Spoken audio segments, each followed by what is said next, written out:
میرا سرکاری ملازمت کا کوئی 35 سال کا تجربہ ہو چکا ہے۔ اس سارے دور میں مجھے بارہا موقع ملا کہ کسی سلیکشن بورڈ کا ممبر بن کے حصہ لوں یا اس کی سربراہی کروں۔ بہت دفعہ ایسے ہوا کہ جو کینڈیڈیٹ آتے ہیں وہ پرائیویٹ سیکٹر میں کام کر رہے ہوتے ہیں۔ جب ان سے پوچھا جاتا ہے کہ آپ ایک سرکاری جاب کے لیے کیوں آ رہے ہیں،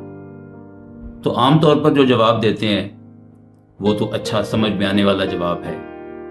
کہ سرکاری نوکری میں جاب سیکورٹی ہوگی، رولز اینڈ ریگولیشن بڑے واضح ہوں گے، اور میں ساری عمر کے لیے جو پلان کر رہا ہوں اس میں مجھے سرکاری نوکری کی طرف جانا چاہیے۔ لیکن بعض کینڈیڈیٹس کمال کرتے ہیں۔ ان سے جب پوچھا جاتا ہے کہ آپ ایک پرائیویٹ سیکٹر کی اچھی نوکری کیوں چھوڑ کے آ رہے ہیں، اور بعض اوقات تو ایسا ہوتا ہے کہ وہ بہتر جاب میں ہوتے ہیں۔ جیسے مثال کے طور پہ ایک صاحب ایسوسیٹ پروفیسر ہیں، لیکن وہ سرکاری یونیورسٹی میں اسسٹنٹ پروفیسر کے طور پر آنا چاہتے ہیں، اور جب ان سے پوچھا جاتا ہے کہ آپ کیوں آنا چاہتے ہیں، تو وہ عام طور پر کہتے ہیں کہ پرائیویٹ سیکٹر میں کام زیادہ ہے، پرائیویٹ سیکٹر میں اپنی ٹیچنگ یا ریسرچ سے ہٹ کے کام کرنا پڑتا ہے ایڈمنسٹریشن کا، یا اسی طرح سے وہاں چھٹیاں کم ہیں، وہاں پہ لوڈ زیادہ ہے۔ اس قسم کا جواب سننے کے بعد میں نے تو یہ نوٹ کیا ہے کہ کسی ایسے کینڈیڈیٹ کی کبھی سلیکشن نہیں ہوئی کہ جو سرکاری نوکری کو اس طرح سے سمجھتا ہے کہ اس میں شاید کام کم کرنا پڑے گا، شاید کمٹمنٹ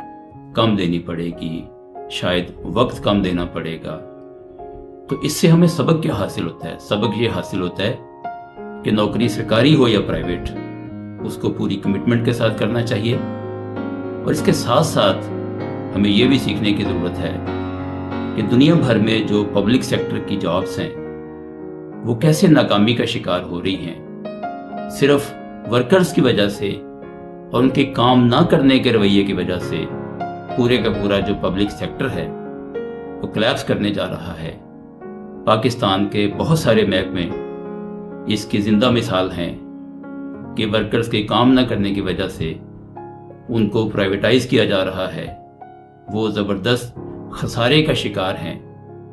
اور پرائیویٹائزیشن کے علاوہ ان کا کوئی حل نہیں ہے۔ تو آئیے دوستو،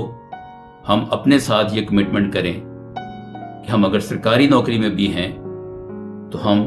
ایک اچھے طریقے سے کام کریں اور قومی ذمہ داری سمجھتے ہوئے اس نوکری کو نبھائیں۔